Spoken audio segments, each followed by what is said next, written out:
There's a woman named Rachel who, by every number that matters, is a millionaire.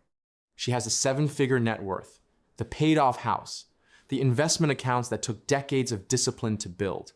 On paper, she has arrived at the exact place most people spend their whole lives dreaming about. And yet, if you sat across from her and asked how she really feels about money, she'd tell you the truth. Almost no one expects to hear from someone in her position. She feels anxious. She feels behind. She lies awake some nights genuinely worried she doesn't have enough. Rachel is a millionaire who feels broke, and she is not the exception. She's the rule. This isn't a story about one ungrateful rich person. It's about a psychological trap so common that it follows people across nearly every level of wealth, and understanding it might be the most important thing you ever learn about money, because it reveals a truth that reshapes the entire goal. We assume that the anxiety around money is a money problem, and that a big enough number will finally dissolve it. Hit the milestone, cross the threshold, and the fear disappears. But the people who actually reach those numbers keep discovering the same unsettling thing. The fear doesn't leave, it just moves. What you're looking at has a name, a mechanism, and thankfully a way out. So let me show you the quiet reason so many wealthy people still feel broke, why more money so rarely fixes it, and what actually does. Start with the engine underneath the whole thing, because once you see it, you'll recognize it everywhere. Human beings don't experience wealth as a fixed number. We experience it as a comparison, a gap between where we are and where we think we should be. And here's the cruel part. That gap doesn't shrink as you earn more. It moves with you.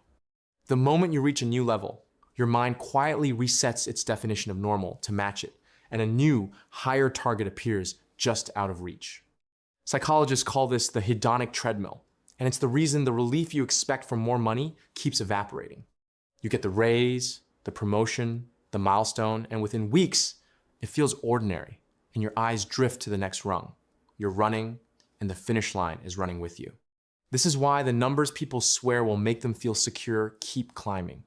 Ask someone earning $50,000 what would make them feel wealthy, and they'll name a figure. Reach that figure, and they'll name a bigger one.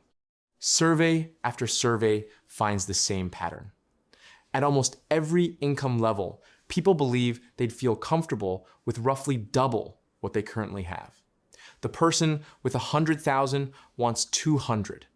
The person with 1 million wants 2 or 3. The target is never a real number. It's always more than now, which means the feeling of enough was never waiting at any particular amount, because the amount was never the thing standing between them and peace. Now layer on the second mechanism, the one modern life has made almost inescapable: comparison against the people around you. Wealth has never been felt in isolation. It's felt relative to your reference group, the people whose lives you can see. And here's the trap that catches the wealthy. Specifically, as you climb, your reference group climbs with you. Rachel doesn't compare herself to the average person anymore. She compares herself to the other people in her nice neighborhood, the ones with a bigger house, the newer car, the second home. She entered a new tier and immediately found herself at the bottom of it, surrounded by people who make her feel behind, even though she'd look impossibly wealthy to the person she was 20 years ago. You don't escape comparison by climbing. You just change who you're standing next to. And social media has poured gasoline on this. The reference group used to be your actual neighbors. Now it's an endless, curated feed of everyone's highlight reel. The vacations, the renovations, the wins, all polished and posted. Never the debt or the anxiety behind them. So even a genuinely wealthy person scrolls past an infinite parade of people who appear to be doing better and feels the quiet ache of falling short. They're comparing their real, complicated financial life against everyone else's edited highlights. It's a game that cannot be won because the feed is bottomless and the comparison is rigged. There is always someone with more, and now you can see all of them all the time. There's a third piece, and it's the most invisible of all. As your wealth grows, so does your fear of losing it. This is one of the strangest cruelties of accumulating money. The person with nothing has little to protect. The person with $1 million is now guarding $1 million. and the mind treats a potential loss as far more painful than an equal gain feels good. So the wealthier you become, the more you have at risk, and the more your brain generates a low, constant hum of anxiety about protecting it. Every market dip feels personal. Every big expense triggers a flicker of dread.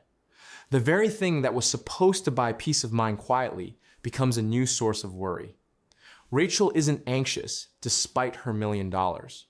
In part, she's anxious because of it.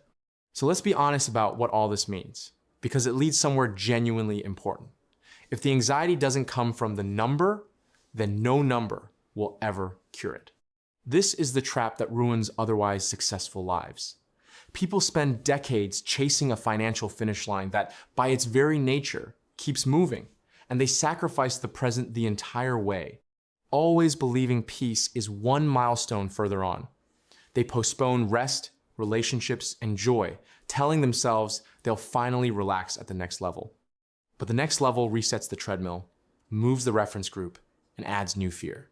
They arrive, and the feeling they were chasing isn't there. It was never going to be there. Because enough was never a number. It was always a decision. And that's the way out, the quiet realization that separates the wealthy people who feel free from the wealthy people who feel broke. The free ones didn't hit a magic number. They did something harder and simpler.